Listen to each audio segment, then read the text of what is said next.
Well, very good afternoon to you, and welcome to Xandermonium, the talk show that gets you talking. I'm your host, Xander Gibb, and today, along with my guest co-host, Tony Losacco, I will be looking at this week's hottest topics. And in part deux, I will be speaking to Heidi Lynn Ferguson, medium and self-empowerment go-to gal. So more to come in a mere moment. Now, as per usual, you can interact with us during the show in the chat room at the bottom of the show page. Keep scrolling down. It will take you there. Now, if it's not letting you comment or join in, you can actually join Blog Talk with Facebook or Twitter, and you'll be able to join in with the conversation by doing that. You can also call us with questions and comments to weigh in on our topics or start your own. Our telephone number and Skype number, too, is 347-884-9061. That's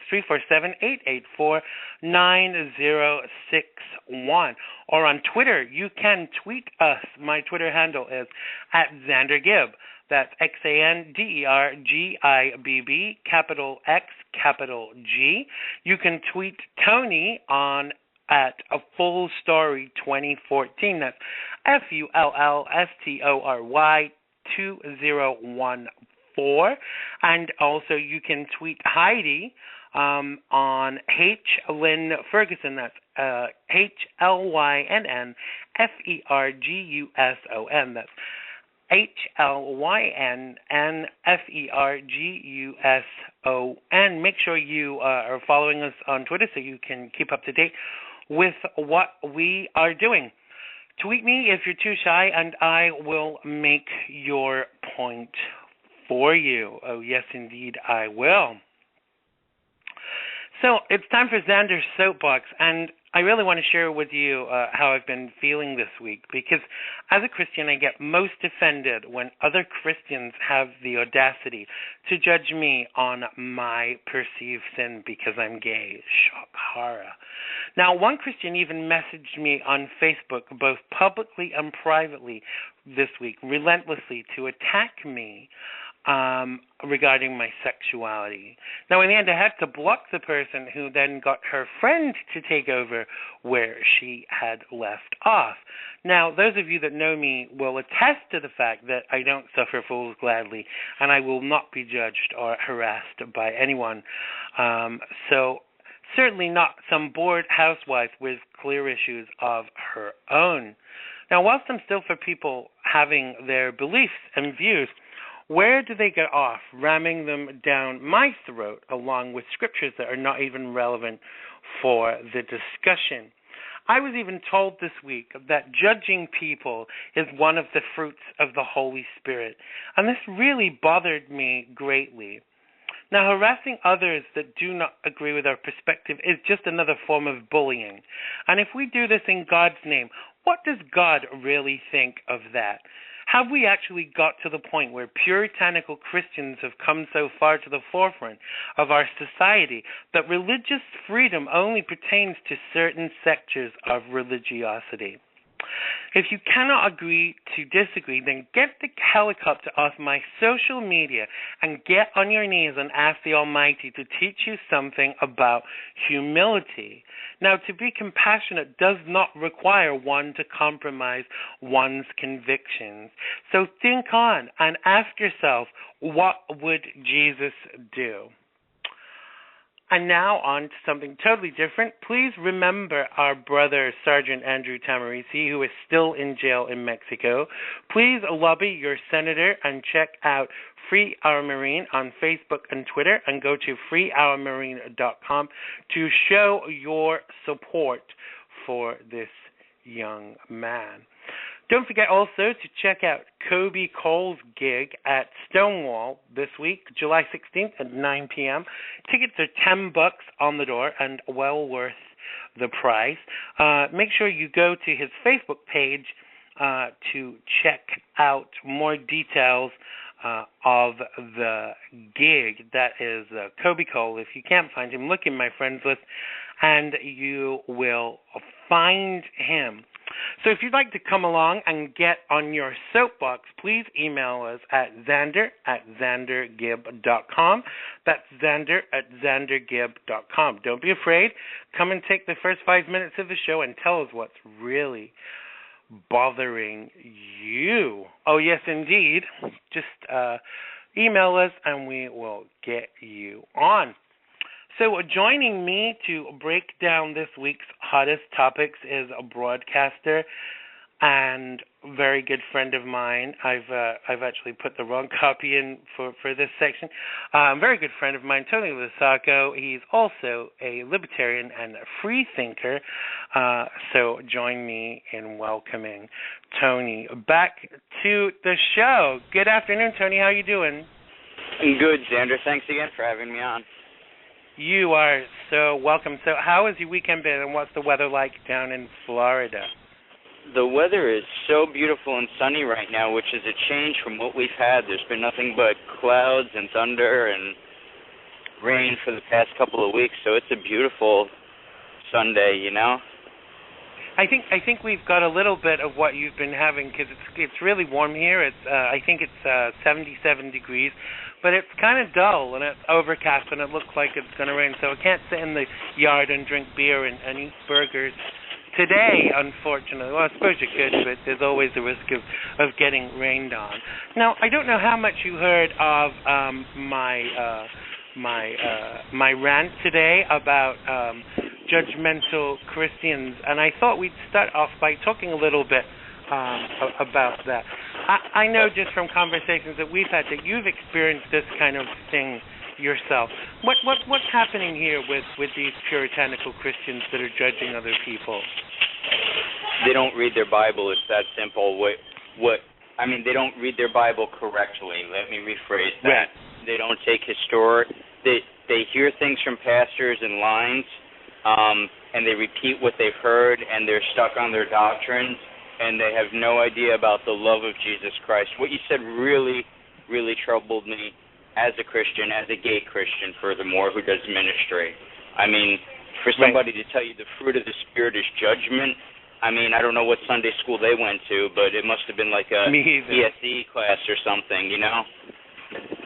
Well, that really took me back too, because I just think that when we're telling other people these kind of things and we're doing this to other Christians, what kind of that example does that set to non-Christians? We're not exactly bringing people into the fold with this, are we? No, and it's really a shame because, see, I'm in agreement with Christianity's precepts, and I believe in Jesus Christ as my Lord and Savior and everything. Where they get it so wrong is that whole sin issue. And they single out, of all the sins, they single out homosexuality. In fact, I did some Bible study of my own this weekend, and I found out something very interesting. You know how they always say the sin of Sodom and Gomorrah was homosexuality? Right. Well, they apparently don't read Judges chapter 19 of the Bible. The same exact sin happened in Judges chapter 19. But you know what? Right. It was not the sin of homosexuality. It was the sin of gang rape. That's what it's talking about. And if people would just read the whole Bible in context, they'd understand these things. So let me touch a little bit on something that you said about with regards to sin. Now, I've read the Bible cover to cover several times. I've preached on it more times than I care to remember. And in all of my learning about the Bible and Christianity was always this constant message that there was no grading in sin. You know, it's no worse to punch someone in the face and run away than it is to rob a bank or to murder someone. Sin is sin is sin is sin. Why do you feel some Christians have to elevate what they consider to be homosexuality as a sin? Because let's break that down even further. If people saying it is a sin to be gay is a total misnomer, because if you consider it a sin to be gay, the only sin is partaking in sex while outside of marriage. Why are Christians not attacking heterosexual people who are having sex out of marriage? Because if there's no grading in sin, what is the difference? And see, that's where I don't want to jump to extremes here. I do believe the Bible says what it says, okay? And in the New Testament as well, it defines the act of homosexual intercourse as a sin. I can deal with that as a gay Christian because, you know what? I'm dishonest sometimes. I lie sometimes. You know, occasionally I commit gluttonous acts at a buffet. I'm a sinner. And I can understand that, and I can deal with that. What I can't deal with is when they single that out over any other sin and they don't practice the very things they preach. The whole concept of Christianity is Christ is our Savior. He redeemed us from any sin, which sexual sin is sexual sin. The Catholic Church believes that masturbation is a sin.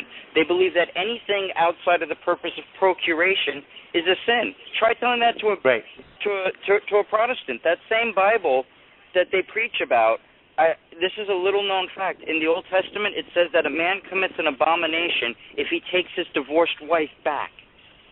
It defines reconciling with your divorced wife as an abomination, too. But they don't read that. They just single out because of, I think it's social prejudice. There's no other word for it. It's prejudice. I have to go on. Sorry. Oh, no, go ahead. it's prejudice. No, I was just going to say, I totally have to agree with you because when we break it down, I think that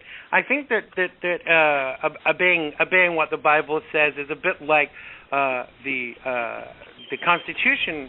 People tend to pick and choose from what they want, and if people did adhere to the Bible, that strictly, they wouldn't be eating seafood, they wouldn't be wearing clothing of mixed fibers, they would be giving up their firstborn as a sacrifice, et cetera, et cetera. But we don't do all of those things.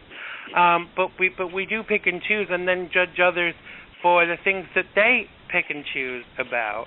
But I think you hit the nail on the head really when you said about what Christianity is actually about, and it's about love. The whole message of the Bible is about love and forgiveness. Because if we weren't sinners, why would Jesus have had to die on the cross? Jesus died on the cross for our forgiveness, not just as an outward sign. It was an act of contrition, and so for anyone to claim perfection, because we will never be perfect until we meet our Lord.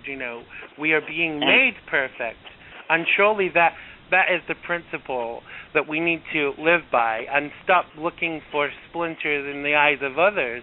And take the logs out of our own eyes, because you just listed several things that you're a sinner. I'm a sinner too. We're all sinners, and eventually it actually comes to the point where one has to stop judging other people. Because I don't know about you, but I'm really getting fed up of this phraseology that people are throwing out. Well, the Bible has already judged you. I'm not judging you. Well, you are judging me because you're identifying what you to be perceived to be a sin in my life. And see, Xander, if I may make a very important point on this, I heard a conservative commentator say the most astounding thing from a social conservative, and it was revolutionary. He said conservatives should be all for gay marriage.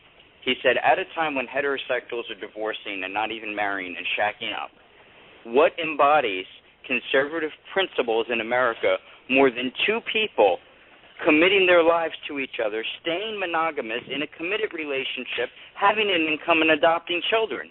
And he was like, I don't understand the conservative movement. This is more conservative than anything. This is what we're all about. Why do you not support gay marriage?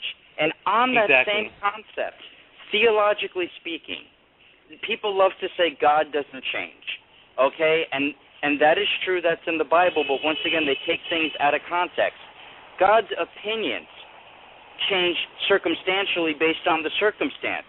Homosexuality back then was basically involved in a lot of pagan practices and idolatry and gang rape and pedophilia.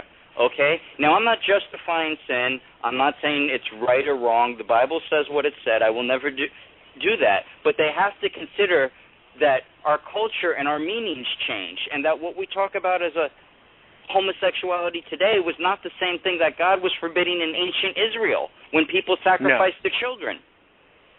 Exactly. Where do you think? Because for me, I'm for the show. One of the ideologies of this show is about bringing people together, and I have evolved over the past couple of years, and I'm quite open to discussing any issue with anybody.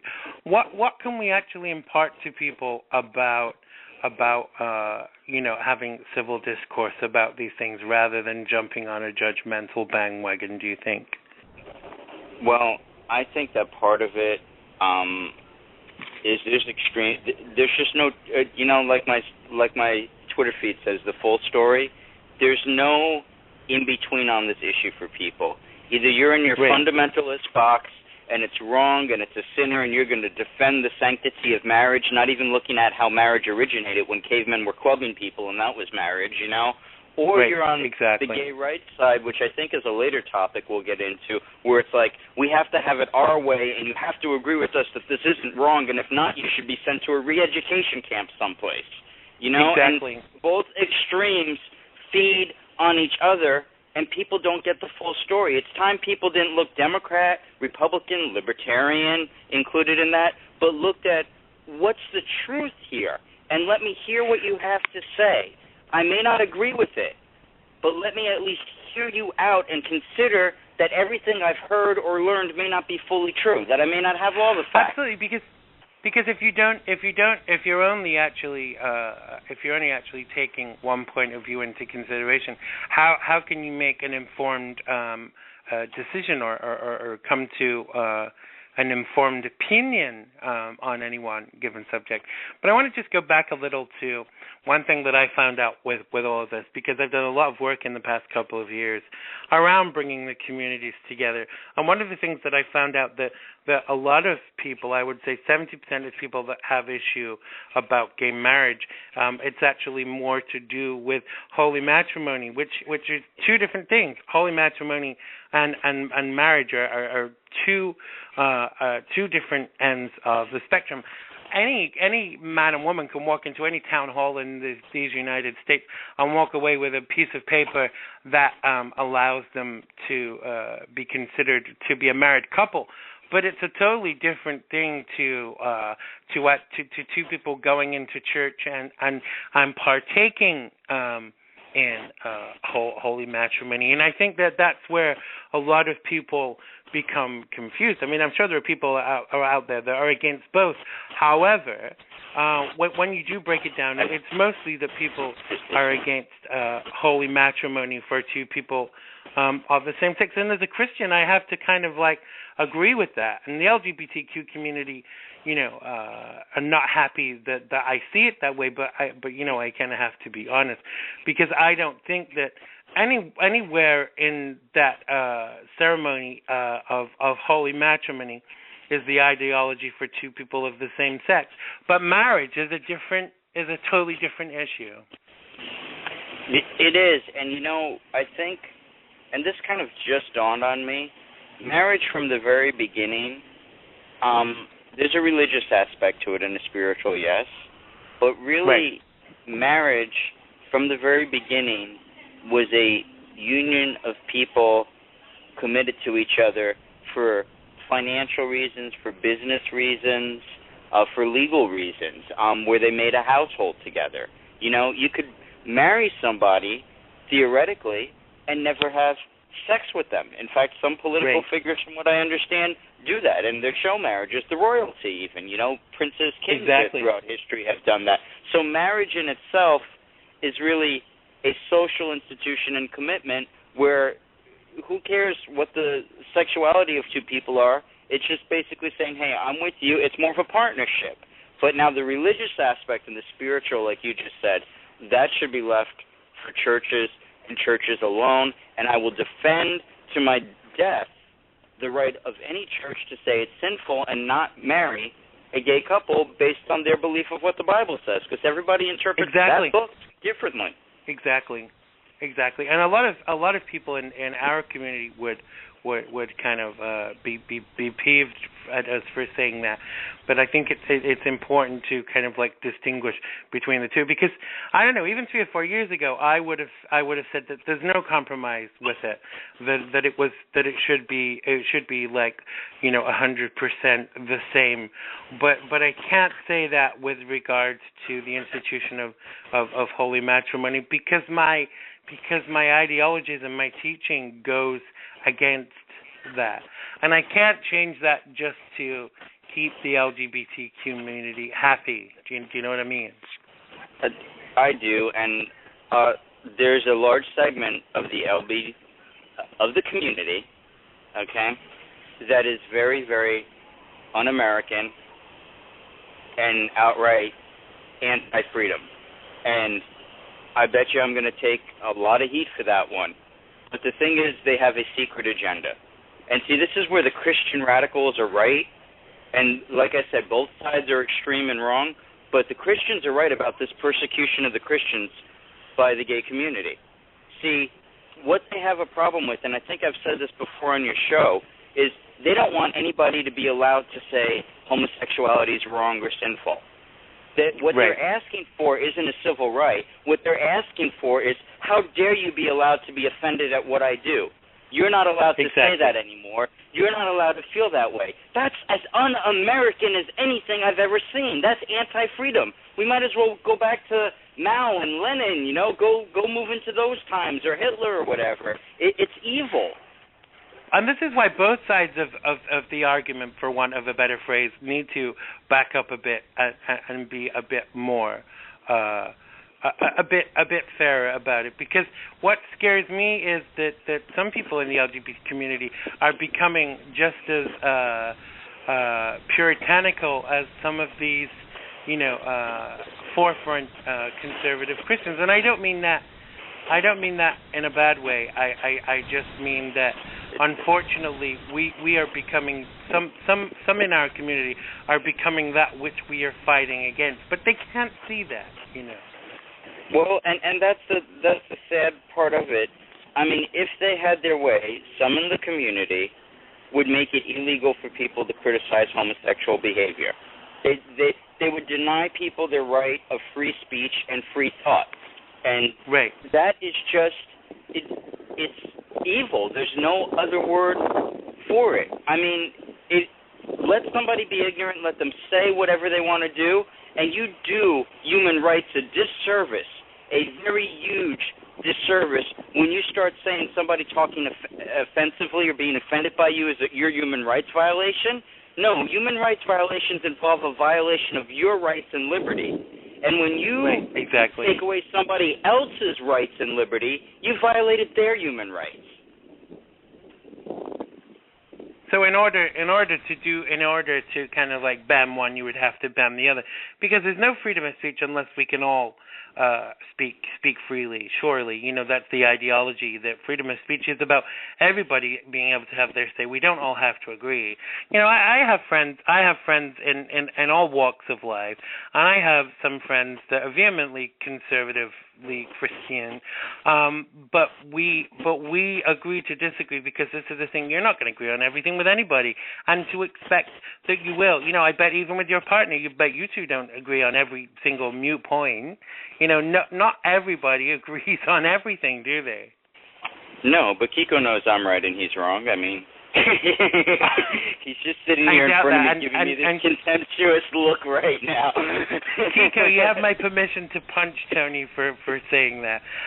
But let's move on a little. I want to talk a bit about Xander, and things are getting kind of weird when prominent civil rights organizations oppose a non-discrimination law. Because last week, in a statement, the American Civil Liberties Union and several LGBT rights organizations withdrew their support for ENDA, which is the Employment Non-Discrimination Act, which would protect LGBT people from workplace discrimination. Now, the bill has passed the Senate and awaits response in the House. And their issue with the bill is this. Based on the way ENDA is currently written, religious organizations, the military, and small businesses are not obligated to comply. Meaning, for example, that it could be legal for the principal of a Catholic school to fire a gay teacher because of a religious objection to a sexual orientation. Now, in the statement, the ACLU called this exemption a blank check to engage in workplace discrimination against LGBT people, and said that, as it's currently written, ENDA should not move forward in Congress. Now, this is clearly a lot to do with the Hobby Lobby decision last week, as the corporation's religious objections to providing safe, legal contraception like IUDs and the morning after pill as part of its company health insurance was upheld. Now, religious freedom is clearly for some and not for others. And they said you're setting the foundation on which all non-discrimination protections for LGBT people will be built at a federal level. The foundation cannot be built on this gaping loophole that is the religious exemption. Now, I don't know if you know this, Tony, but they have something very similar in the UK, and I can't bring to mind what it's called. The Roman Catholic Church in the United Kingdom turned around and said they should be exempt from this, and they should be able to not employ people that were gay because of their religious leanings. And the British government said, you cannot say that. You cannot disagree with the law just because of your religiosity. So America will allow this for religious freedom, but the UK won't. What's your response to all of this, Tony? Oh, I was waiting for you to ask. This is exactly what we talked about. This is basically, you're seeing their true colors shining through. Let's just deal with logic for a moment. Let's make up a law for a moment, okay? Logically speaking, let's say murder was legal and anybody could murder anybody, right? So the government wants to pass a law that says you can't murder white people. You can murder Indians yet, you can murder, black people yet, but you can't murder fellow white people. Right. Okay, it's not the best law. There's loopholes in it. It's not doing the full good we wanted to do, but we're still going to allow people to die and get murdered because it doesn't do everything we want it to do? So we'd rather have more people die and get murdered? It's illogical. That's point number one. Their argument is totally illogical, all or nothing. Take something, and that's how you advance civil rights. I mean, could you imagine when the Emancipation Proclamation was written, if the African American community turned around and said, no, we don't want slavery freedom, we want to be able to vote too, and forget about Jim Crow laws, there'd be no civil rights. And that's what they're doing. Now, that's point number one. Point number two is that's because there's a different agenda here. This is not about civil rights. This is not about human rights. This is about forcing other people and oppressing their freedom. It is about making freedom in this country illegal. Okay? What they want is to be able to ban a church, despite whatever the church's view is, from not hiring somebody that's gay. They want to trample on the rights of religious people. And they want to tell them what they essentially want is for those people's religious views to be declared illegal. What they want is a segment of the religious belief to be declared illegal. Oh, well, the government says this, and we have our rights, and your religious view is illegal. Man, do I not want to live in a country like that. See, it's not about equal rights. If it was about equal rights and civil rights, that law would be advocated for and fought for. That was what I told you on gay marriage, if you recall. I said that this wasn't about gay marriage. If it was really a civil rights issue, they'd be advocating against employment discrimination first. This has always been about oppressing other people. So one thing that I always try to do with any of these things is actually look for a middle line, because for me that there does have to be one. So should an employer, let's say for instance the employer is a Roman Catholic Church in the United States, should they be able to say that a gay teacher should not be working there simply because they are gay. And I don't understand. I don't understand. There are different people have different views, but you have to respect other people's views. If something is in a religious doctrine or creed, and I'm not going to extremes. I'm not saying, creeds that, you could go to extremes on that and say, well, what if pedophilia is in their creed, or what if bestiality is, or what if this is?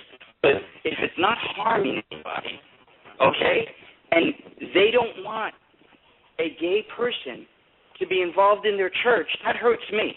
And like we just discussed earlier in the show, that's wrong. That's as unchristian as anything. I think they're not reading their Bible right. And it has affected me, and I can speak on this because it's affected me on a personal level. I don't know. Absolutely, I think you know, but I was a youth pastor. When they found out I was gay, I lost. All I wanted to do was preach the love of Jesus Christ. Tony, let me just stop. Tony, let me stop you for a second. I think there's some issue with your Bluetooth because it keeps going really mechanical. I am so sorry, Xander. All right. Hey, it's absolutely fine, but I wanted to stop you, so maybe you could adjust it before you carried on, and we could get the full force of what you're saying rather than cyborg speak. Let me back up. Basically, I was a youth pastor. I was in charge of the youth group preaching Jesus Christ to kids about the love of Christ, accept Jesus and all that. When they found out I was gay, I was forced to resign. That was my whole love of life. I didn't do that for money, but that's what I did for years.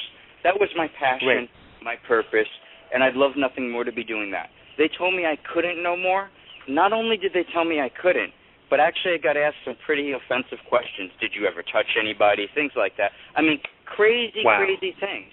So, because of course we all know all gay people are pedophiles and they touch kids and, Right, and they put it like we have to ask. No, you don't. You should know me. You've known me for years. But that's beside the point. My point in telling this and sharing this is I've been affected by that discrimination. But you know what? I would defend to the death of me the right of that pastor, that head pastor, that church to fire me any day. Because that goes against what they believe is the Word of God and what their Christian teaching is. They were right to do that. Okay? But I'm not saying they were right religiously, but legally, according to their views, they couldn't have somebody teaching in a position of authority that was contrary to what they believed. Or they might as well not teach. They should shut it off. Let me just stop you there for 1 second. Where do you think that stands? This is twofold. Where do you think that stands constitutionally? And if we turn this around, let's say that school downtown in New York, Harvey Milk School. What if they said we will only employ gay teachers, and we thought that we employed somebody and they're actually straight? Let's get rid of them. What kind of reaction do you think there would be to that? So the first part of the question is this correct constitutionally? And the second is, if this was turned around, that a gay school banned a straight teacher for literally just being straight. Well, and Kiko and I had a similar discussion about this a few weeks ago. See, if it was turned around, things would be in the reverse. They are hypocrites. There's no doubting that. For example, you know how they fight to get the Ten Commandments statues and this and that? There was an instance in one of the states in the Midwest where the Church of Satan wanted to post a monument. And they denied it and said they wouldn't post it. Well, why? But you posted the Ten Commandments with religious liberty. So no, if a gay school did that, there would be a national uproar against that. Oh, you can't deny a straight teacher. So they don't really believe in, this is the full story once again. They don't believe in rights. They're hiding behind their bigotry is what they're doing. But to deny them their rights when they have a legitimate, legal, constitutional point is wrong. I see through it, and I see it for what it is. It's ignorance, it's bigotry, it's hatred. If I could do my job as a teacher, and I'm not going to talk about being gay, why shouldn't I be hired as a teacher? But at exactly, because you don't go to work to be gay, do you? Let's face it. You go to work to do whatever job you're doing. I'm just very lucky that I get to talk about issues of that ilk. But if I was a teacher, when I worked in a day center, when I ran a day center for adults with developmental disabilities, I wasn't Xander the gay person. I was Xander the manager. Do you know what I'm saying? Yes, but on the other hand, you have to respect and see where they're coming from. Let's say that I am a teacher and I get employed at, let's take the Catholics, a Catholic high school, okay? And I believe this was actually a news story at one point. I'm a gay teacher. I'm not flaunting the colors, the rainbow flag, or anything, right? But just in the natural course of years of my teaching, I'm a young guy, I'm single, everybody asks me who I'm with, da-da-da-da. I keep turning it down. So I'm in the parking lot one day, and one of the students overhears me talking to my boyfriend. I don't realize he's there, but he hears about it, right? Then suddenly Right. the school has to deal with, wait, we just taught a religious class that was wrong and against natural law. That's where the Catholic Church stands, and here you are teaching these children, they look up to you. So you have to understand their perspective on that and respect their right to say, no, we're not going to employ people like that for that reason. And I understand the other side saying, hey, they can do just as good as a job, it's a human rights issue and things, but when it comes to religious freedom, you can't take away the rights of one group to award privileges to another. Because the fact of the matter is, if one school discriminates against me because I'm a gay teacher and I can't get a job at St. Blah, blah, blah Catholic school, I could go to the local high school and get a job as a teacher. There's plenty of other places that would be grateful to hire me. We're not living in the deep South anymore where these laws are needed, where there was a whole segment of society being discriminated against, which is why those laws were passed. Now that's my personal view. I think that's a really excellent point, and it's been a huge discussion point on social media.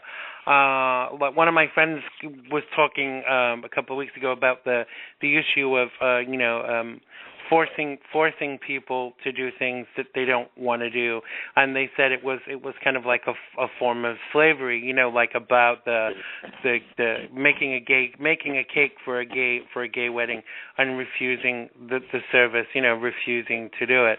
And his main point was, why would you want somebody to do something for you that wasn't willing to do it anyway? Why not find someone that's willing and appropriate?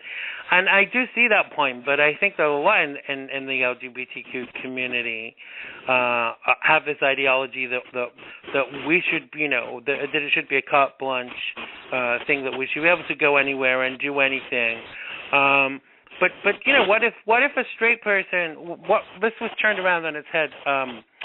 I think it was the governor of Arizona, the hairdresser, not the governor of Arizona. She was someone high up in Arizona. Anyway, the hairdresser refused to do her hair on the grounds that she was opposed to gay marriage, and I applaud them too, because if someone can do it that doesn't want to that doesn't agree with gay marriage, then a gay person can do it to someone that kind of like doesn't agree with gay marriage. You know what I mean? It's an open forum. If one side can do it, then the other side can do it. Then we can't complain, can we? Surely. No, absolutely, and that's the beauty of a free market system. In fact, I originally agreed with the Hobby Lobby decision, and then I disagreed with it. Originally, as you know, I change my views from time to time when I get more information. And I was originally applauding that Hobby Lobby. That's a victory for religious freedom. Nobody should have to pay for an abortion pill. But then I thought about it, and I did a little more research. That would be true if that was a small business, but what's really behind that is quite evil. And I say evil because the corporation, Hobby Lobby, is a huge nationwide corporation.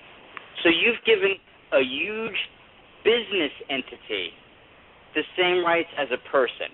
They made it sound like Hobby Lobby was some mom and pop store, and it's not. And we have to be careful with that with the gay marriage debate. It's a huge concern, isn't it? It's a national concern. I mean, corporate personhood needs to cease in this country, and that's the issue nobody's talking about. that the government recognizes corporations and businesses with the same rights as people, and then the people can do whatever they want and open a new business the next day and never get penalties or anything. That's the real issue that nobody wants to talk about in this country. You know what's actually coming out of all of this, and what this is actually doing. It's actually forcing people to make a choice about where they work and where they buy. Because I know that majority of gay people won't buy from Chick-fil-A now. For a long time, they boycotted Target, et cetera, et cetera. And in business terms, this is the thing: money is money, whether it's gay money, straight money, black money, white money, Asian money. Whatever. Money is money is money. And if you're alienating sections of the community, your business is going to suffer, and so is your company. If you're not going to, let's face it, if the Catholic Church only wants to employ heterosexual teachers, does that mean that they're going to be missing out on some good quality teachers? Hell yes, And you know something? This issue affects me directly. Because I'm a social worker by trade. I'm a case manager, okay? Absolutely. The Salvation Army had a case like this, actually, where if the Salvation Army found out I was gay and I got a job as a case manager, guess what? I would lose my job. But you know what? I can work for another company, and that's the way I view it in the free market system. I mean, you should be allowed. It's no different than if I had a business and I didn't want people in there without shirts on or wearing a certain sort of sneaker. So what? If you got a different pair of shoes, go someplace else. I'm oversimplifying. I realize I'm oversimplifying, but that's absolutely fine. But there does have to. I think there still has to be a middle line with all of this. But there still has to be a point of protection with all of this. But I totally agree with what you're saying. We will go to places, and we will go and work at places that are accepting of us, because that's the way you do it. I know for a fact. I boycotted Target for 2 years, and then everyone seemed to kind of like forget about it. We the community is very fickle on both sides of the divide. Let's face it. So let's switch direction a little bit here. I want to talk a little bit about The View. I don't know if you've been keeping up with what's been going on there, but Whoopi Goldberg wants people to know that no matter who ABC hires to replace Sherry Shepherd and Jenny McCarthy on The View, they will act like grown-ass women, her words, not mine. She kicked off Thursday's show by addressing the media speculation about a lot of stuff, including why Shepherd and McCarthy had left, as well as who may or may not be coming back. She said, before we get started, I just have something on my mind. There's a lot of speculation about a lot of stuff going on here. Yes, I'm here. We don't know who's coming in, but I will tell you this. The respect that I have for the people who work here will not change. I will do my best to respect the audience to make sure that we bring you the view that Barbara Walters wanted you to have, which is women talking about issues. We are not little kids. We are grown-ass women. Now, although Goldberg's comments came a day after Elizabeth Hasselbeck trashed the rumors of Rosie O'Donnell's return to the daytime talk show on Fox and Friends, Goldberg didn't mention her former conservative colleague by name. I'm just tired of people saying, if this one comes in or if that one comes in. I don't argue with people. We had spirited discussion. Goldberg continued, I don't fight with people. That's not my way. Quit trying to make me into something I'm not. I'm not a little girl with cat claws. I am not a cat. I am a human being. I am a girl with a fist. And so I'm just telling you all, The View is going to evolve as it always has. Quit trying to make something happen and let whatever is going to happen, happen. And we hope you will join us when we come back. Now, Hasselbeck said in that interview that O'Donnell spits in the face of the military because she's bitter about not being asked back to The View when O'Donnell has. ABC confirmed on Thursday that O'Donnell will indeed return to join the spirited discussion.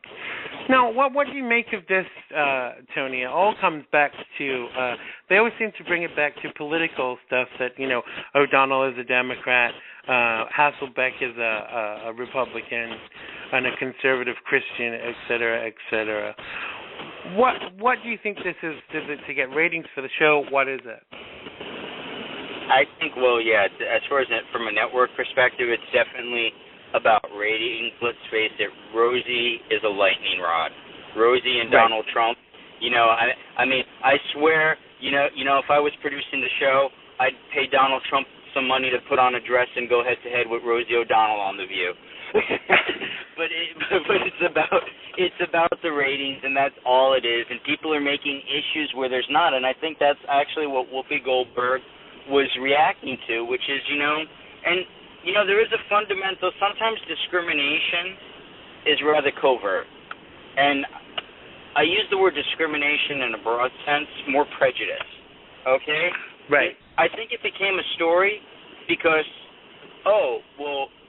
the view out there that women can't have political views and talk and be intelligent adults, And that's exactly. wrong. That's wrong. And I think that's how it became a media story. And there's a lot of, we deal a lot with the overt prejudice and things we can see, but there's so many covert things where the reason behind something isn't what's said. And I think the whole reason that became a news story was really a bias against women, basically saying, hey, women can't have these discussions. It has to be petty or, a stereotype, essentially, But it was a woman that started the discussion. It was actually Elizabeth Hasselbeck that started this off.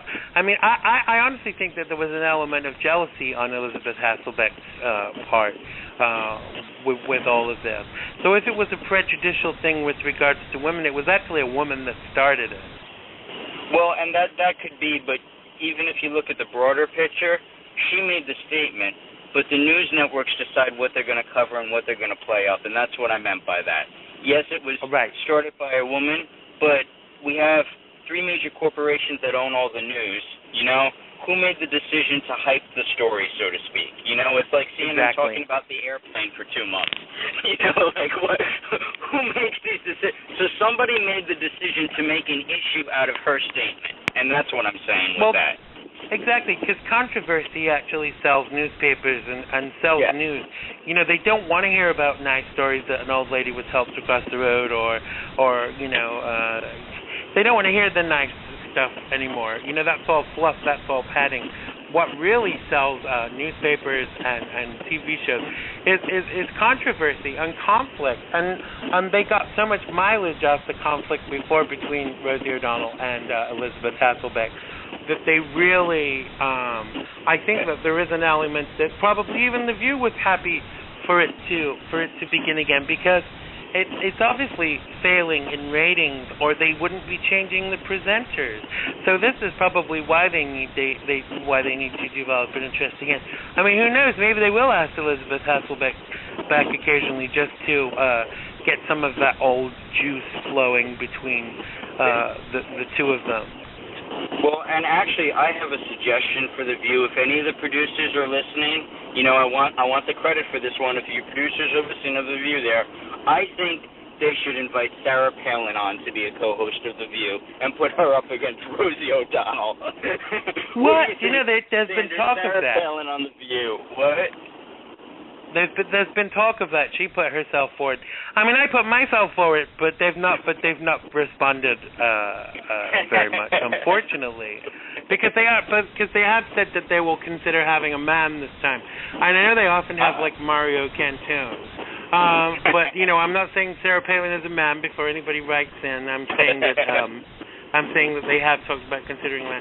I don't know. My view of Sarah Palin has changed somewhat. I used to really not like her, and she actually did something really nice for some friends of mine this year, and she said that she would endorse their book, and that kind of surprised me. I used to think she was a bit of a selfish, person, but it kind of showed me that maybe she's not all bad. I don't like some of the things she says.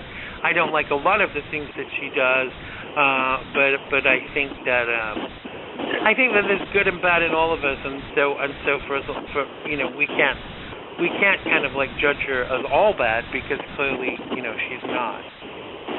Well, and that goes back to something we were saying earlier, too. In fact, right along with that, Glenn Beck, for instance, he's going out to the immigration to Texas and feeding those children right now and giving them teddy bears and everything.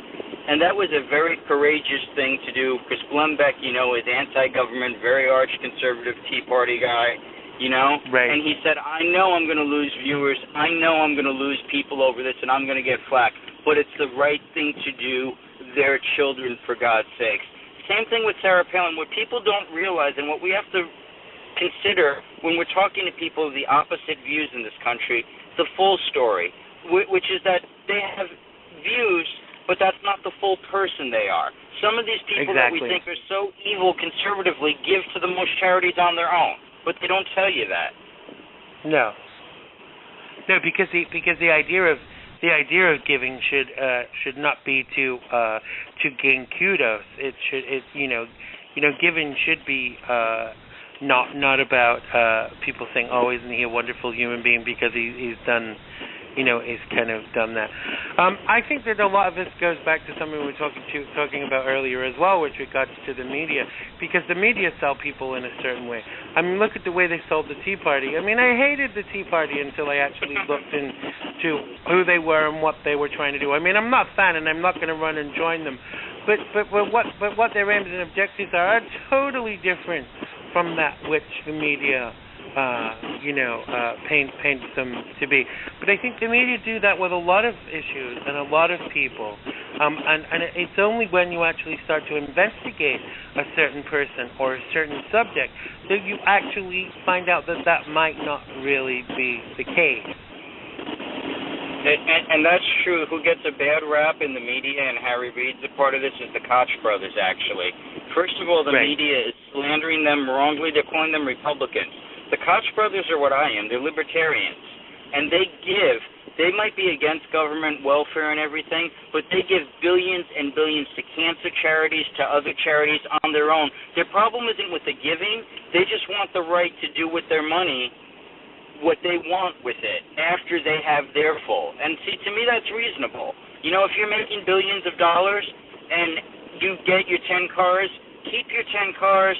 Yes, you have the freedom to do what you want with the leftover money as long as you're still helping people. And that's where a lot of these people are coming from, is don't tell me that I have to give away my money that I worked for.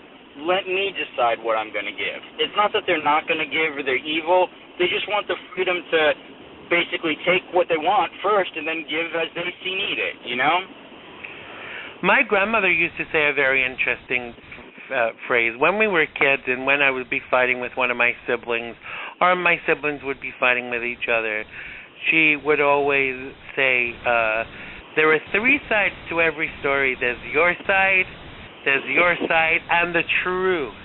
Yes. And unfortunately, what happens in the media is they give their perspective. Everybody in the media gives their perspective, but the other perspective that's not put out there is what is the truth. Because we will all, if you and this has been documented, they got 10 people to watch a reconstruction of a crime, and all 10 people had different perspectives on that crime. Because we'll all have an individual perspective. Some of us may agree on a perspective, but the difference between the perspective and what actually happened is sometimes like worlds apart. And so I think that we have to have a level of objectivity. I was for the first 4 years of Obama's administration, I was totally pro-Obama. You couldn't say anything wrong against him, or I would get really upset with you. But when you start to research these things and take a step back, there was a lot that he was doing that was incorrect, and his administration was not that good. And it wasn't until I actually started researching these things that I actually saw that. But we do allow the media to brainwash us, and depending on which media you actually look at, the tact of that certain media or their direction. You're going to kind of go with what your general feeling is. to whether you go with the conservative media or to that which is geared towards the Democrats or more mainstream media. But it's very difficult nowadays to judge which is which and which is the most honest. I'm finding. And I often joke that if I want, aside from the internet, a balanced perspective, I'll put on the picture-in-picture and put MSNBC on one side of the screen and Fox on the other. Right, exactly. And something that's in the middle is really going to be is kind of going to be what is more correct. But I think America sometimes forgets about objectivity, and dependent on our particular leanings, we will believe whatever is kind of whatever is kind of reported or purported by the media that we tend to favor. But this last couple of weeks, I was kind of concerned. This is the thing for me. Any politician, if you want to comment on their policies, that's fair game for me. But when you start to make it personal, it starts to become a little concerning. And people were, and the conservative media were suggesting that Michelle Obama was a transsexual, which to me, it's not bad to be a transsexual, but to accuse a woman of being a transsexual is offensive. I'm sorry if that's not the most political correct way to put it, but my intention is not to offend anybody. My intention is to highlight the fact that the media on both sides do these things, So that's what they accused her of, and I thought that was a bit bad. And everyone that retweeted, everybody that shared it and stuff, I had to say that how bad it really was, because the thing is that, if Obama is making bad decisions and his administration are doing things that are not acceptable, go for it, but don't talk about him personally, and don't talk about his wife or his kids, because to me what does that gain? What does that better? What difference does that make if you actually attack people on a personal level? And see, that's what I don't understand, is why people have to resort to that. I mean, often, and I'm sorry, but this is the truth. This is the truth. I've heard a lot of ignorant conservatives that don't know what they're talking about. But you know what? They let you speak and they respect you. I've heard liberals say this too. But if you disagree with somebody in the progressive left or the liberals, they start name-calling, and they just resort to all sorts of names. Then you must be a homophobe or a Nazi or it's like, why can't I just disagree with what you're saying? Don't I have the right to a different view? I have to hold my hand up to it, Tony. Somebody retweeted a tweet that I'd sent about nearly 3 years ago, where I was attacking Rush Limbaugh for stuff he was saying about the president, and I got a little personal. I said, shouldn't you be off marrying a teenager or swallowing some Vicodin? And when I saw it, when it had been retweeted, I deleted the tweet, because I've been guilty of it. Right. I have been guilty of doing that. But what I'm actually grateful of is that I've moved on. I have evolved, and I actually talk about the issues and not personal things anymore. And it's kind of hard to admit that has happened, that I've done that. But I did. I was, that's what I was, but not what I am now. Now we're coming to the end of our time together, Tony. Tell people where they can find you on social media.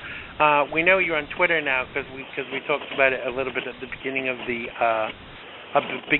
show. But tell people where they can find you on social media. Well, the best bet to find me right now, because I haven't updated my Twitter feed since we last spoke on the show, quite honestly. We noticed. You noticed. I will be doing that. That will be my next project. But if you really want to find me on social media, I often repost and give my views on Facebook, which you can just find it under my personal name, Anthony Losacco. And you look that up. It's Losacco, and you'll have a very large perspective on my different views, religious, political, otherwise, if you just follow my Facebook feed, actually. Absolutely. So even though you haven't updated your Twitter for a while, tell people your Twitter address so they can go and follow you there and encourage you to update more often. I believe it's the full story. It's at the full story. I think it's just full story. It's full story 2014. Oh my goodness, that goes to show you how long it's been since I've been on there. Full story. Exactly. So go follow Tony on Twitter, and his Twitter handle is Full Story 2014. Make sure you go follow him today, and tweet him with the hashtag update so we can get him to update a little bit more often on Twitter. So listen, Tony, thank you so much for joining us today. It was a pleasure to talk to you. I hope you come back and see us very soon. Give our love to Kiko, who is, I'm sure, sitting next to you, and we look forward to catching up with you again very soon. All right. Thanks again for having me. You have a great week, Xander. You too, Tony. Thanks a lot. Take care. Bye. Bye. That was indeed Tony Losacco. Make sure you check him out on Facebook and Twitter. Now, if you go to the show page for today at www.xandergibb.com, you will be able to find out all his social media details, and you will be able to follow him from there. Oh, yes, you will. So my next guest is Heidi Lynn Ferguson, who's been on the show with us before. She is certified in spiritual guidance and channeled in intuitive messaging, symbology, and mediumship, and offers guidance in empowerment, awareness, and forgiveness. So without further ado, let's welcome back to the show the one, the only, Heidi Lynn Ferguson. Good afternoon, Heidi. How are you? I'm good, Xander. How are you? I am fabulous. I wish the sun would stay. It keeps appearing and then disappearing. Are you having the same thing over there in New Jersey? No, actually, we've had the sun. It was a little overcast this morning, but this afternoon has been quite lovely. I think it's just New York today. Everybody in New York is talking about the lack of sunshine. So you've been on our show before, but for people who haven't heard you before, tell us a little bit about what you do in your work. Sure. So I'm a psychic. I went through Marissa Pell's program, and so I'm a psychic and a medium. And one of the things that I discovered while I was doing mediumship is that I had this gift for spiritual guidance. One of the things that people who are not connected spiritually, they oftentimes when I'm reading someone or someone's trying to come through, if they're not connected, the person on the other side who wants to come through or is trying to come through can't come through. And right. so my main objective when I'm working with people who aren't connected is to encourage them to be open to it, to at least be open to it. Let me put it that way. So if someone comes along to you and they're pretty skeptical, is that going to make it harder to kind of link stuff up? It will make it much harder. You know what? I shouldn't say that because I've had skeptics. The challenge for me though is, if there's a skeptic sitting across from me and I am, I'm tuned in and I'm giving the information, whether or not, what is helpful in a reading is just validation. Because if I get validation from the person sitting across from me, we can go deeper into the reading, and we can glean a lot more information.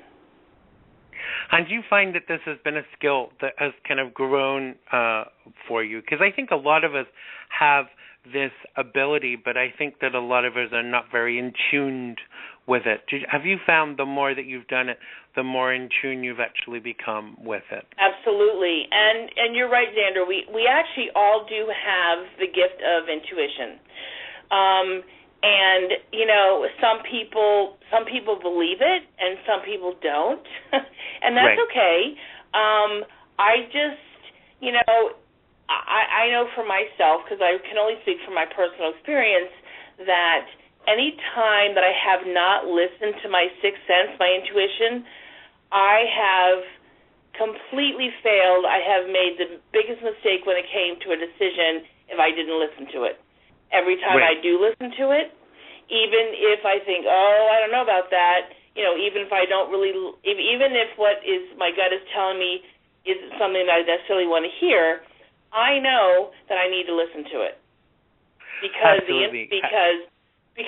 whatever is, because it's God speaking. That's how I hear it. It's God speaking. It's spirit. It's, you know, our sixth sense. It's whatever you want to call it, and it's a gift. It is a gift from God. It just is. Right. Now, I'm glad you actually brought God into the equation, because there are a lot of people out there that have this thinking that all of these things are bad and are part of voodoo and witchcraft and all other such nasty things. But nothing could be further from the truth, could it? No, you're right, Xander. There is nothing that could be further from the truth. In fact, you know, I grew up Christian, and I don't really label myself as Christian anymore. I just kind of label myself as spiritual because I embrace it all. There isn't anything that there isn't anything that I find offensive unless it's, I mean, if it's something like, you know, sacrificing, or devil worshiping or evil or, you know, not including, or, you know, what, that I can't even be a part of or even want to think about. Right. But you know, because at the base of it all, it's about love. It's about love and acceptance and kindness. And at the end of the day, we all believe in the same thing, which is goodness. I mean, you know, it's part of the golden rule. It's do unto others, and it's how we treat people. Absolutely, I totally agree. Now this last week was kind of difficult for me from the perspective. It was like the 11th anniversary of my father's death, and it was kind of hard. It was hard to deal with it. And now around the time, because his birthday is like 3 days later, around this time, I always want to kind of like hear from him or get some touch of him or feel him close to me. But the funny thing is, it never kind of happens at those times. It's always like he'll come to me in a dream, I'll dream about him, or I'll feel him, but never around the time that I want. Why do you think that this is that our loved ones that have gone before? I mean, my father was particularly, he could be very awkward, so there's no way he was going to be any different in death to what he was going to be in life. But this is not something we can control, is it? That they will come to us when they want to come to us. I missed what you had asked me. I was basically saying that we you would agree that it's not something we can control, and that they will actually come to us when they feel right to do it, and not just like picking up a telephone kind of thing. That's exactly right, Xander. And I think, and quite honestly, I don't remember the information that I shared last time I was on your show. Although I kind of feel like I talked about just being open to receiving information, receiving messages from loved ones who have passed. Because actually, because what I'm hearing is that he has come through. Are you aware of that? Oh, totally. He comes to me in dreams mostly. Okay. And I, the first time that happened for me, I actually, my aunt is goes to a spiritualist church in the United Kingdom, and I talked to her about it. And when I had this dream that he was there, I was like, "You can't be here, you're dead." And she said, "That's the last thing that you should say to him." She told me to just, when he comes to me in a dream, just enjoy the time with him. And I smile now in my dream when he comes to me, because it's like a few more moments with my dad. But I often feel him around me, and I don't feel, my father used to say some rather odd things, like he would say, "Don't mourn me when I'm gone," and I used to think, oh, that's particularly morbid, but it was more the fact that, he loved us so much that he didn't want us to be hurt by his passing. And of course, you will be, but also he used to say, he always used to say, it's the living you need to be concerned about, not the dead. As in, that anyone that's gone beyond is not kind of like looking to hurt you, kind of thing. But yes, I definitely know that he's been around me. So do you go on?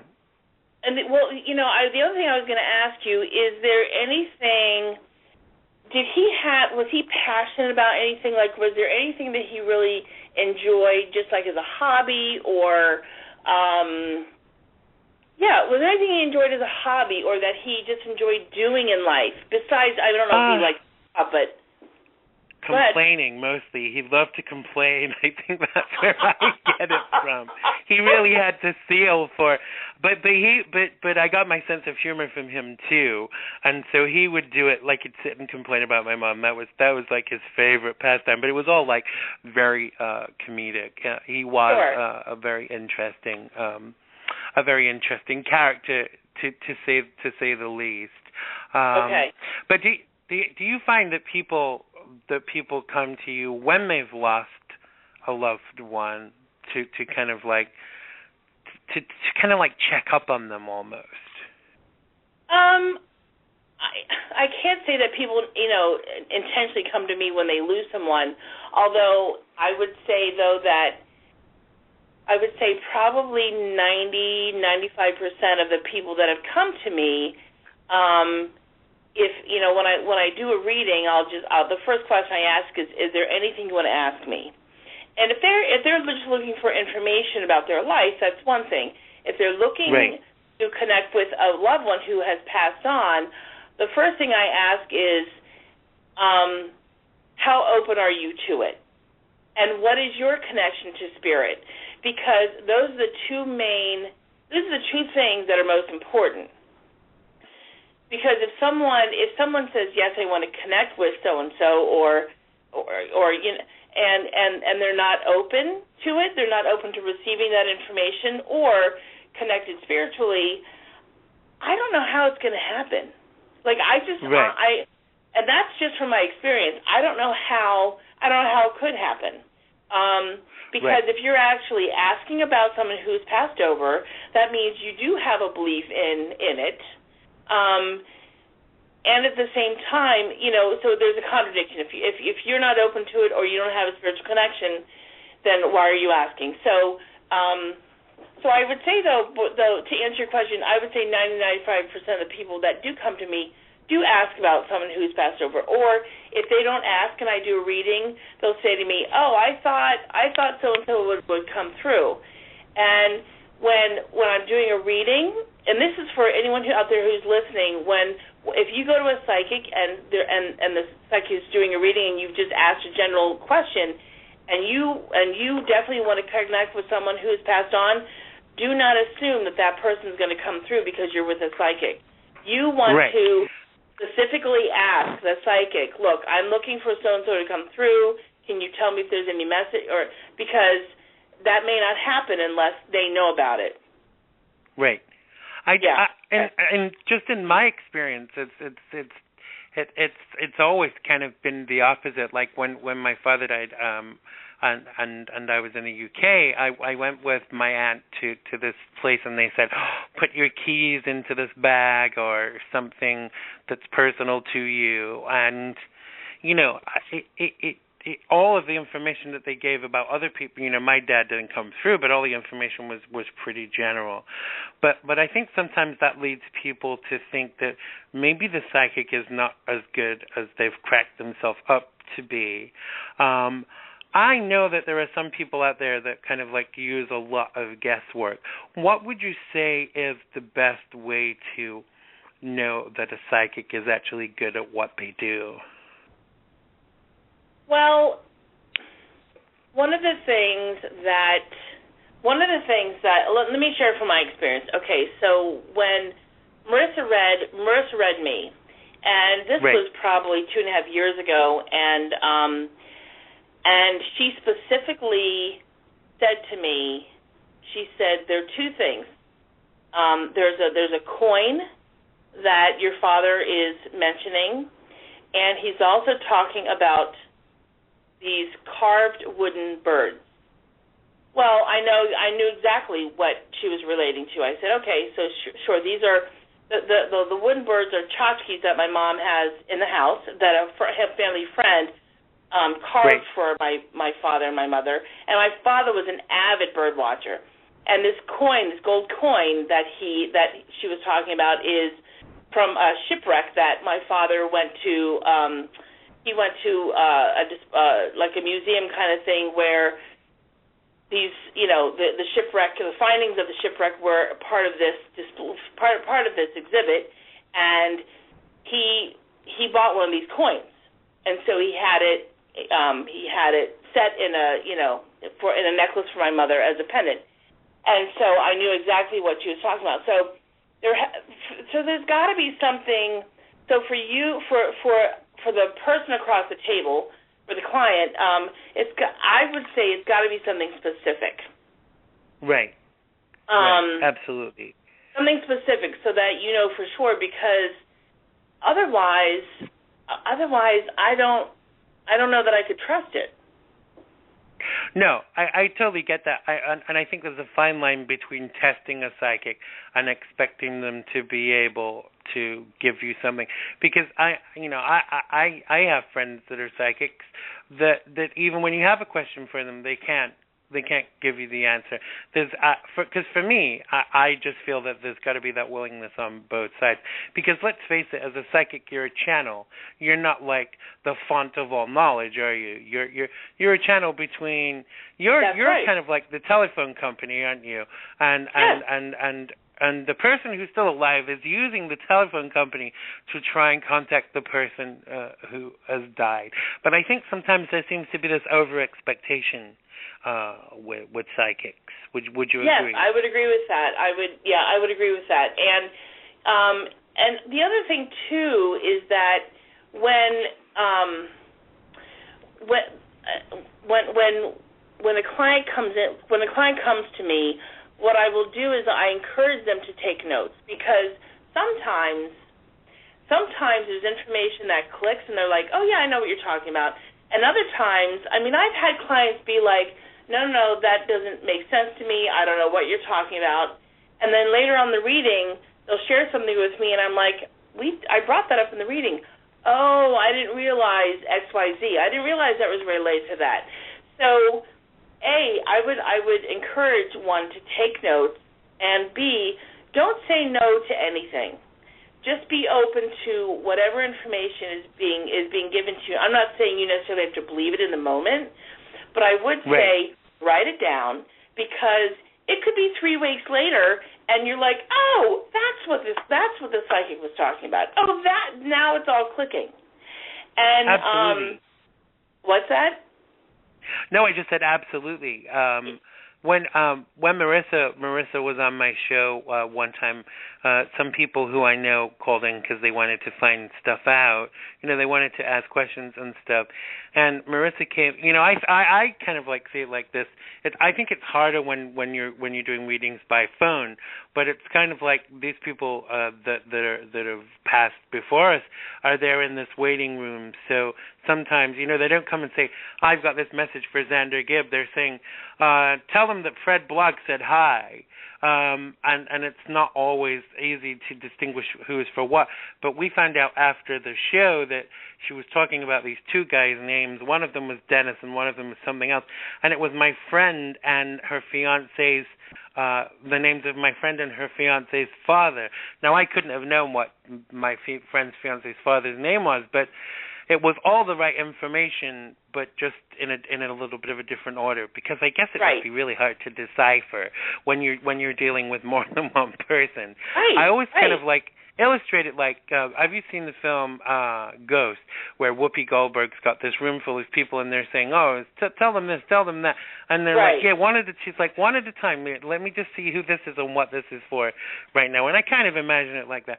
Do you find that sometimes? I do find that sometimes. And so, like, for instance, just a few weeks ago, I was doing a reading, and there was a mother and her daughter. The daughter was a grown adult, and the mother wanted her in there just to kind of, like, take notes or whatever for her. And so, but what was happening was the daughter was interrupting the session, and so there was a lot of blockage. And I had a lot of information coming through, and then when I read the daughter, the daughter did not want the mother to be in the room, and what I realized was the information that I got from the mom's reading was more about the daughter than it was about the mother. Right. So that energy was kind of crossed, if you will. I'm not sure, for lack of a better term.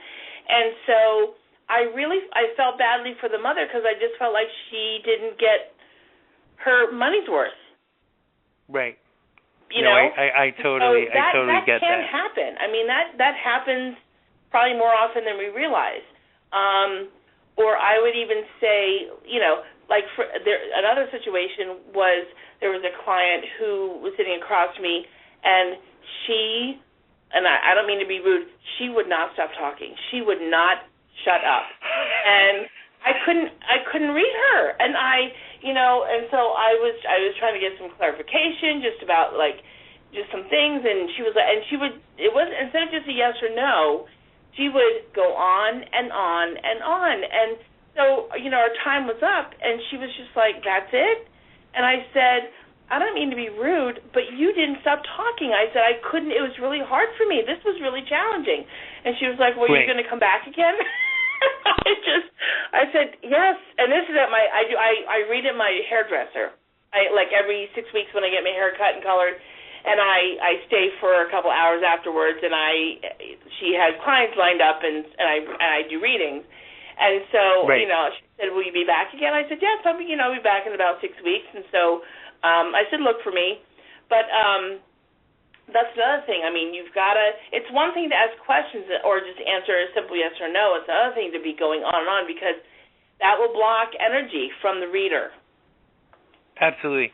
And do you ever find that I have one friend who is a psychic, and she's quite a well-known psychic. I'm not going to mention her name, but Sure. she has to wear a hat a lot of the time when she's driving, because she's always got people that have come before us trying to give her messages and stuff like that, and she says she has to tell them, like, this is my time, go away, Do you ever get that kind of thing happen?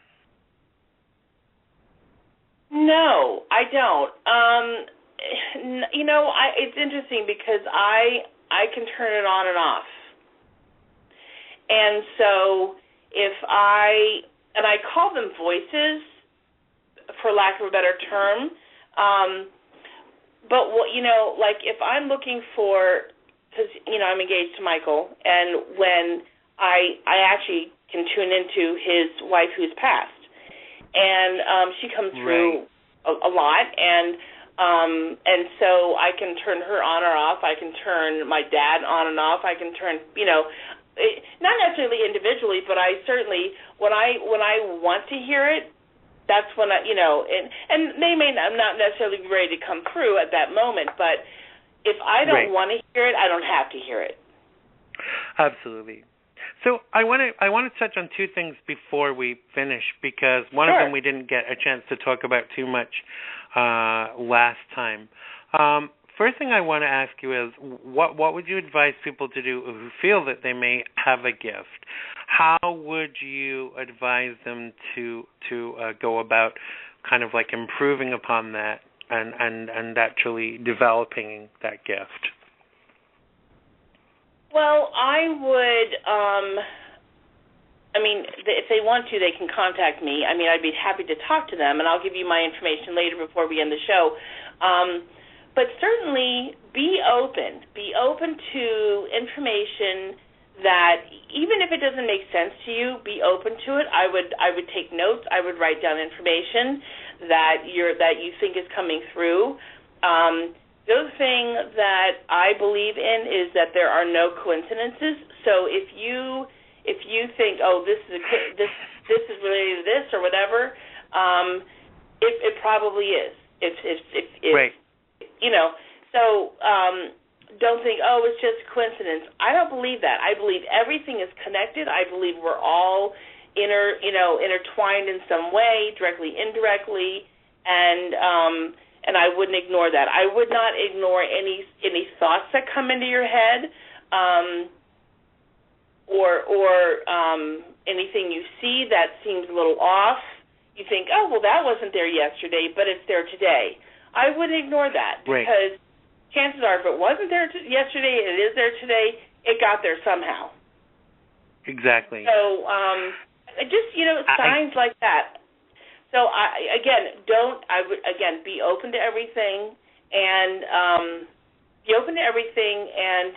to take notes and to ask a lot of questions.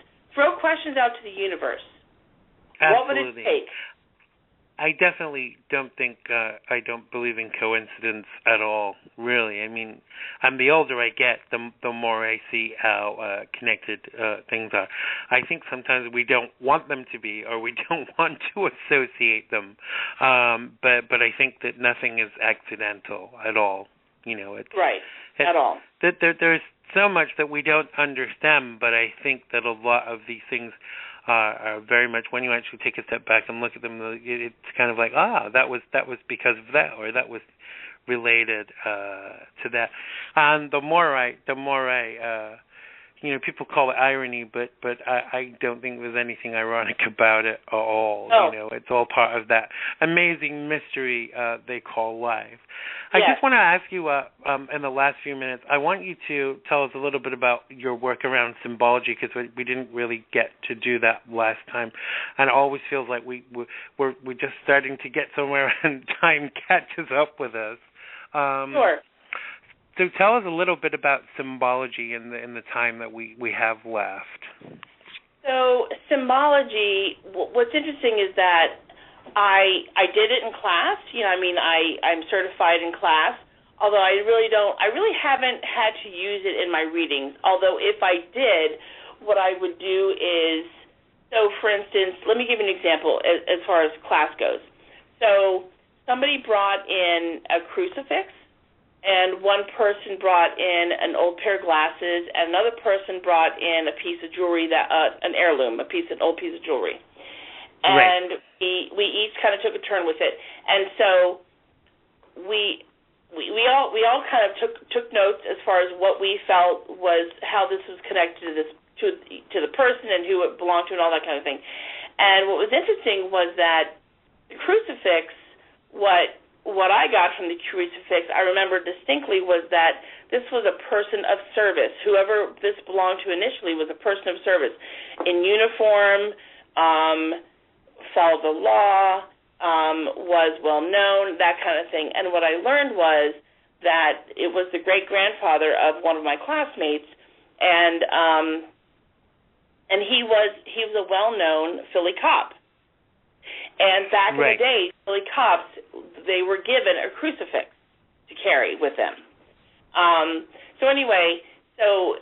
So that, if had I read my classmate, I'm certain that his grandfather would have come through. And I didn't have an opportunity to read him, but had I read him having this crucifix, I'm certain that would have happened. Sometimes people will bring, I had a woman bring a broken china plate one time, and she said it belonged to a great aunt of hers. And what was interesting was I was getting her great aunt's sister, so her grandmother, and because I kept saying, I said, "Are you sure this is your great aunt?" And she's like, because it was her grandmother was coming through, and so that kind of thing is very real. I mean, I know to some people it's going to sound really far out there, but it really connected that my client. She was like, "Oh my God, I've been wanting to hear from my grandmother for so long," and blah blah. I have this china, and I did, and so she was really grateful that I was able to connect, to connect that for her. You just never know, and right. Yeah, you just never know. Absolutely, and so we would love you. We're at the end of our time again, but would love you to come back again. Maybe next time, maybe we could take some calls and maybe not necessarily do any readings unless you're up for that. But it would be great next time to take some calls and to let people ask you some questions if you're cool with that. I would love that. That would really, be great. Definitely. Well, we are at the end of our time now. I will definitely speak to you next week, and we'll set something up. But please tell people where they can find you on social media, on your website, and all of those things. Sure. Facebook and Twitter, I am Heidi L. Ferguson at Spiritual Guidance. And my website is www.HeidiLFerguson.com. And you can set up an appointment with me either online. You can ask me a question. I can email you for $5. I can, you can ask me a question. I can send you an answer. We can set up an appointment to talk. We can meet on Twitter. That's how one woman got connected to me who was looking for someone who had passed many, many years ago, or they thought she had passed, and it was a missing person situation. So, there are a lot of ways. Absolutely. And if you go to the show page for today at www.xandergibb.com and go to click on today's show, all of Heidi's information is there, the Facebook, the Twitter, and also her website, so you'll be able to contact her through there. So once again, thank you so much for joining us again today, Heidi, and we hope you'll come back and join us again very soon. Absolutely. Thank you so much, Xander. Have a good evening. You too. Thanks a lot. Take care. Okay. Bye-bye. Bye-bye. That was Heidi Lynn Ferguson, spiritual advisor and psychic. Make sure you check her out on Facebook and Twitter. Frog in my throat there. All of her contact details are on the show page for today, as I said. Thank you so much to my co-host, Tony Losacco. Make sure you follow him on Facebook and Twitter, too. You all have a fabulous week. We're taping a couple of episodes of the TV show on Tuesday, so send me all your good thoughts. Have a great week, and I love you all. Bye-bye.